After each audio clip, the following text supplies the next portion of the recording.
ঘরে বসে মোবাইলে সময় কাটছে? সেই সময়টাকেই ইনকামে বদলানোর ২টা উপায় আছে। ১ নাম্বার এজেন্ট, ২ লাইভ করা।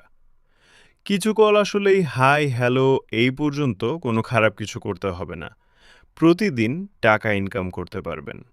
আমি অ্যাপস কিভাবে খুলতে হয়, কি করতে হয় সব বুঝিয়ে দিব। প্রতিদিনের টাকা প্রতিদিন তুলতে পারবেন। আমার হোয়াটসঅ্যাপ নাম্বার ০১৯৭ ৫৮৯৩ ৫০৪। এই নাম্বার আমার সাথে যোগাযোগ করবেন। যারা কাজ করবেন কমেন্ট বলবেন। এজেন্টের কাজ চাইলে ছেলেরা নিতে পারেন। চেমেট অ্যাপটা মূলত লাইভ ভিডিও চ্যাট আর সোশ্যাল এন্টারটেইনমেন্ট প্ল্যাটফর্ম। মানুষ এক এক করে video call, group party room, live streaming এসবের মাধ্যমে বিশ্বজুড়ে নতুন বন্ধু বানায়, চ্যাট করে, কখনো উপহার/বিনস সংগ্রহ করে, আয়ও করে।